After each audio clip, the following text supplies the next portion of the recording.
Hey everyone, this is Relics, And I'm Nagatron. and we are watching Round 6 of the World of Tanks Classic League Season 1 on Prokharovka with Guerrillas facing off against 101st Airborne. So let's get it going. Alright, starting out here with Guerrillas, we're running with 2 IS-7s, 2 T-110s, 2 Bat Chats, a T-30 for a TD in the back there, a 261 and T-92 for artillery, and a 1390 for their scout light tank.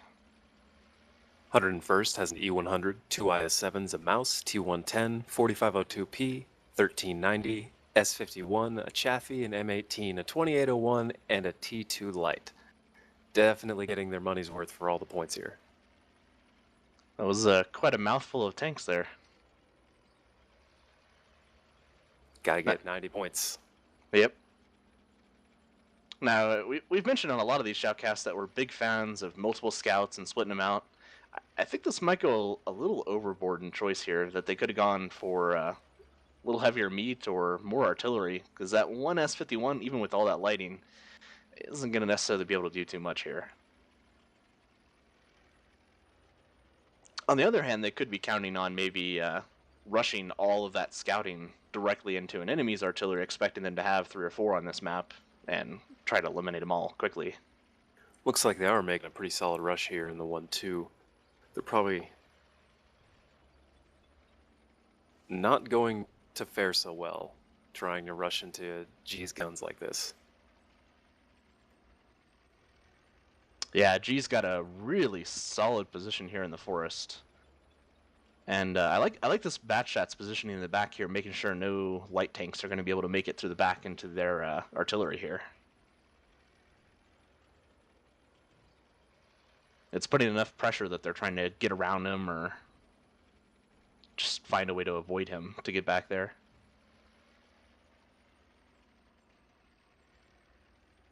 One thing worth noting here would be G's lack of a 50-2.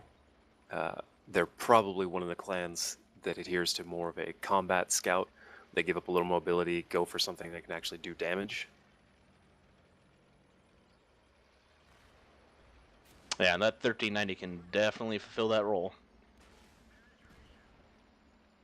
I did a little guide for him a little while ago, and I was fairly impressed with it. The 50-2 still has the better maneuverability to get in and out of tight spots, but the autoloader on that thing is a pain in the butt if it can get in your backfield. And speaking of backfield, we have an M18 and a T2 getting back there right now.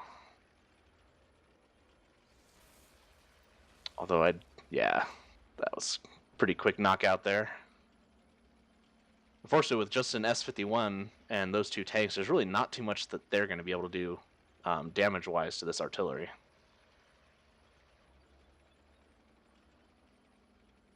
And it looks like all the brawling in that 1-2 is over, with G coming out on top. They're just going to hunt down the German tanks here, find that S51, and wrap this up.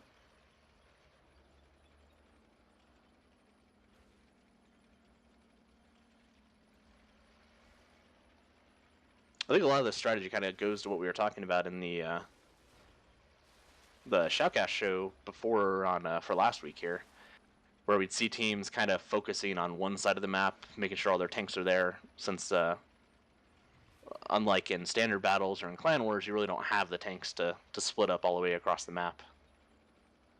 I think that's doing really well for everybody.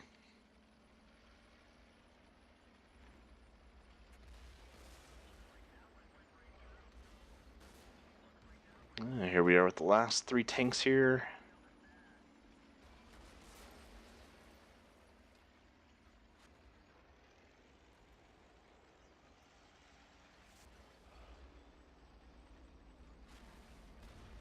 All right. Well, great fight, guys. Congrats to Guerrillas.